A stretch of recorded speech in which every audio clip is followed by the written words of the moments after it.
In the heart of the tumultuous Middle East, amidst headlines dominated by conflict, there lies a story often overlooked, a story of resilience, innovation, and economic vigor. Today, I invite you to shift your focus from the headlines of war to explore the intricate economy of Israel. In this two-part series, we'll dive deep into the economic landscapes of both Israel and Palestine separately.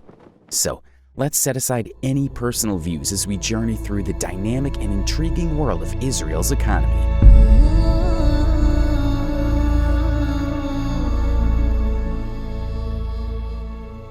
Nestled in the heart of the Middle East, the Levant is a historically and geographically significant region stretching along the eastern Mediterranean, roughly corresponding to present-day Israel, Jordan, Lebanon, Palestine, and Syria.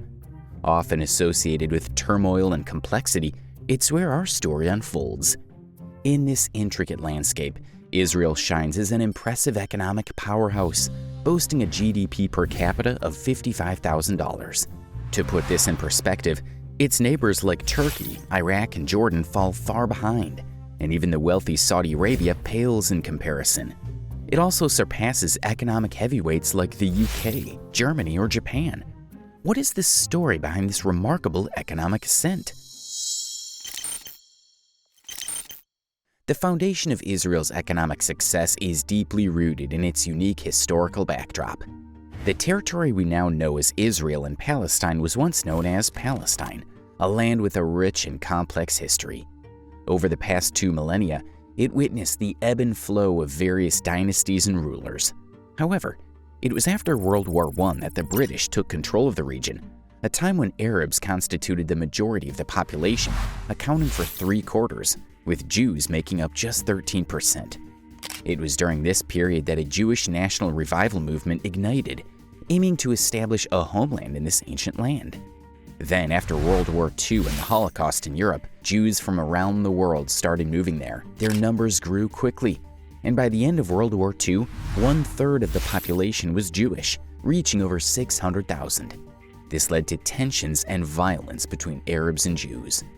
When the British couldn't handle the situation after World War II, the newly formed United Nations came up with a plan.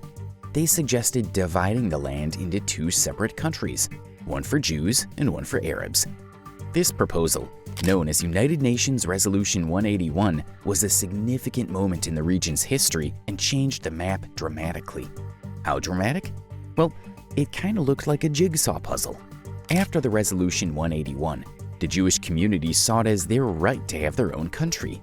They gladly accepted this plan and established Israel in 1948. But the Arab countries around Israel, like Egypt, Iraq, Jordan, Syria, and Lebanon, strongly opposed the plan. Right after Israel was formed, they started to attack Israel, igniting the First Middle East War. To everyone's surprise, Israelis proved to be formidable fighters. With the help from Jewish communities around the world, including the US, they and the Arab nations agreed to a ceasefire in 1949. Against all odds, Israel ended up with even more land than what was originally designed by the United Nations. The map went from looking like this in 1947 to this in 1949. During the war, around 700,000 Arabs had to flee, an event which the Arabs call the Great Catastrophe. This war also began the ongoing conflicts between Israel and its Arab neighbors. Now, let's step into the whirlwind of Israel's post-war economy. Fresh out of the shadows of the Holocaust, World War II, and the First Middle East War, Israel found itself in a battleground of challenges. So what were the unique strengths that Israel brought to the economic table? Israel's geographical location presented a unique challenge. Despite being situated in the heart of the Middle East and not far from oil-rich countries like Saudi Arabia and Iraq, Israel was quite poor in terms of natural resources. Israel relied heavily on importing fossil fuels until around 2010 when they discovered some natural gas. Water, too, was in short supply. Israel's economy was on the brink of collapse, grappling with the immense task of post-war reconstruction. Nevertheless, Israel possessed 2 extraordinary economic assets, 2 golden cards that set them apart. Asset 1, German reparations. In 1952, Israel and West Germany signed a compensation agreement that entailed West Germany making payments of 3 billion marks over the subsequent 14 years, equivalent to over 80% of Israel's GDP at the time. Given the relatively modest scale of Israel's economy at that time, this compensation had a profound impact. It enabled Israel to purchase essential supplies and production materials on the global stage. Their second golden card was the wave of immigrants. Each year, Israel welcomed between 30,000 to 70,000 Jewish immigrants, and they brought along their belongings and wealth. The value of the assets these immigrants brought was on par with the German reparations. With these two powerful assets, Israel achieved financial stability immediately upon its establishment, with an annual GDP growth rate exceeding 10%. Israel focused on nurturing key industries, with textiles emerging as a cornerstone and their second largest export industry. And the number one industry they exported? It's something that Israel developed into a world-leading industry over many years, and you'd probably never guess: diamond polishing. What? However, just when it seemed that Israel was on the path to success and escaping the long shadows of war, a major setback came knocking. In October of 1973, a storm broke out in the Middle East that swept across Israel, Egypt, Syria, and the surrounding Arab nations, giving rise to what history remembers as the Yom Kippur War.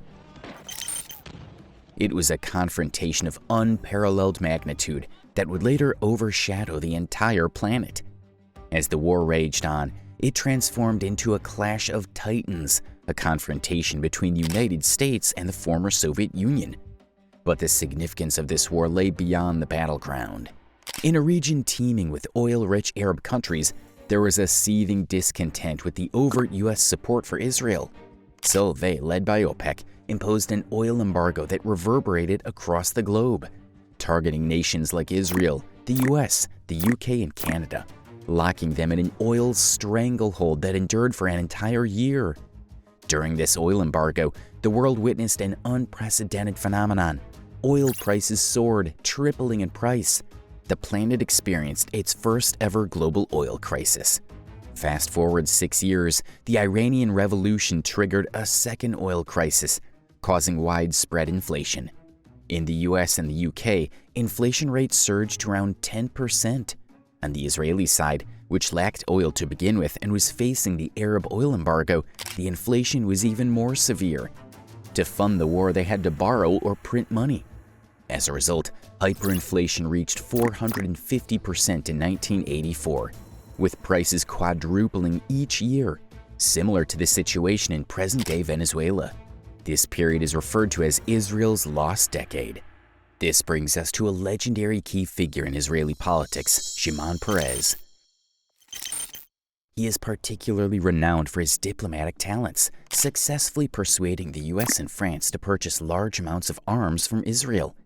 In 1984, inflation was so high that if left unchecked, it might have approached 1,000%. Amid this economic chaos, upon taking office as prime minister, Shimon Peres implemented a series of drastic economic policies. He strictly controlled government spending, limited borrowing, and granted complete independence to the Israeli central bank to combat inflation. Government spending was dramatically reduced, government debt decreased, and the central bank raised interest rates. Peres also persuaded labor unions to adopt price controls and wage restrictions. This combination of measures brought Israel's hyperinflation down to less than 20% within 2 years, which was truly miraculous and laid the foundation for future economic growth. However, taming inflation was only part of the story. In the 1980s, Israel, just like almost every other country, also embraced privatization and marketization. While these strategies would inevitably unlock great production potential, Israel sought to outpace other countries through innovation. Often referred to as the Silicon Valley of the Middle East, Israel leads the world in startups per capita and attracts substantial venture capital investments. Today, the number of Israeli companies listed on NASDAQ is only second to the US and China. But what's the secret behind this astounding success story? Well, it all began with a government initiative in 1991, offering investments and interest-free loans to entrepreneurs. Initially, everything looked promising, but a few years later, many startups failed, revealing that mere startup capital was insufficient without sustained funding. Recognizing the need for a robust investment infrastructure, Israel sought to attract and sustain international investment, despite its high-risk environment and the availability of attractive opportunities in countries like Mexico and South Korea. Yet the real challenge lay in convincing these global investors to become active players in Israel's dynamic innovation landscape. So, in 1993, the Israeli government initiated a game-changing program that would alter the course of their nation's destiny, known as Yozma, which means new beginning or initiative in Hebrew. The government allocated a substantial $100 million for this endeavor.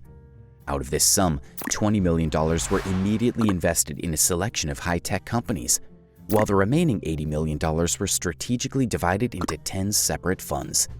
Each of these 10 funds kickstarted with an initial amount of $20 million, of which the government contributed $8 million, equivalent to 40%, while foreign investors provided the remaining 60%, or $12 million.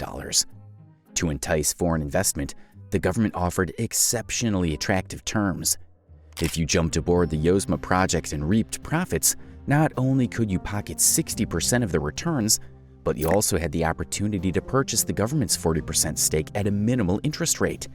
And if your investment voyage hit rough waters and resulted in losses, the government had your back, working to safeguard your principal investment. It was an opportunity foreign investors found impossible to resist. The Yozma program was highly successful and its efforts paid off. It swiftly jump-started Israel's entire entrepreneurial economy.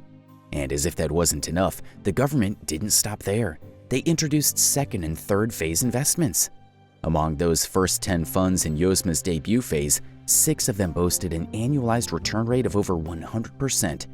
The news of these exceptional returns acted like a siren's call, drawing investors from all corners to Israel.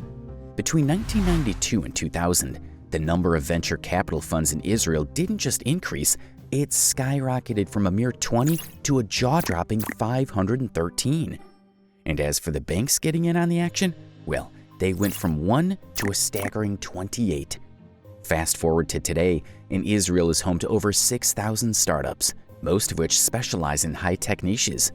Now, you might wonder why I don't hear much about Israeli companies. Well, the majority of them are B2B tech companies. They develop groundbreaking technology with very small teams. This quickly puts them on the radar of companies like Microsoft and Google, who then buy them for hundreds of millions or even billions of US dollars. Take, for instance, the chip manufacturer Mellanox, bought out by NVIDIA in 2020 for a staggering $6.9 billion.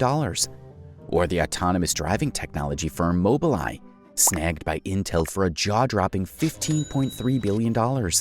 And let's not forget the widely recognized Waze, a GPS specialist acquired by Google for $1.3 billion.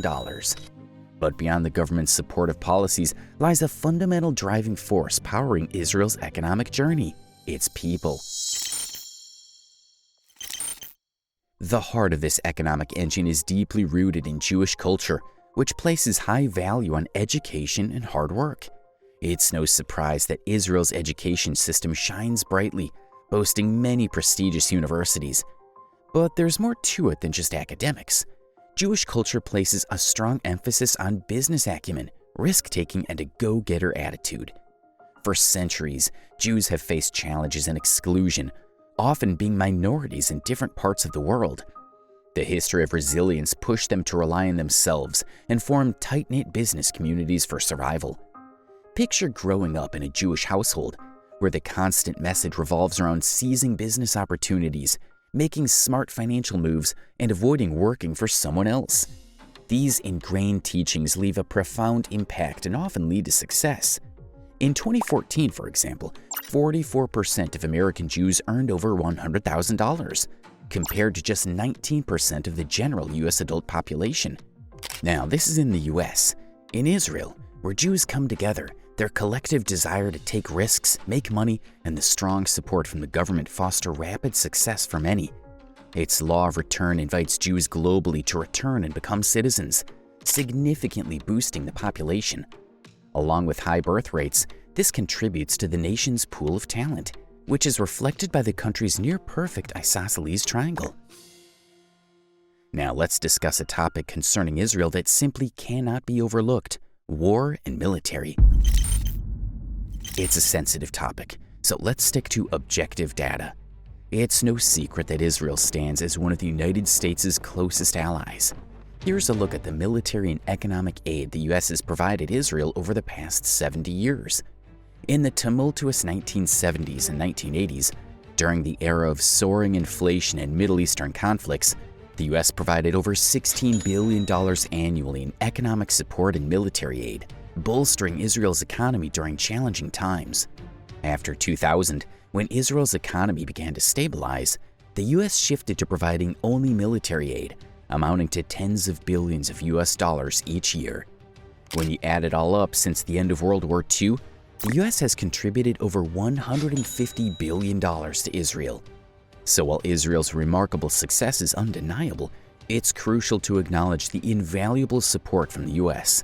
One could say that Israel goes to war and the US pays, but they do invest heavily in their defense. For instance, in 2022, around 4.5% of their GDP was channeled into the military.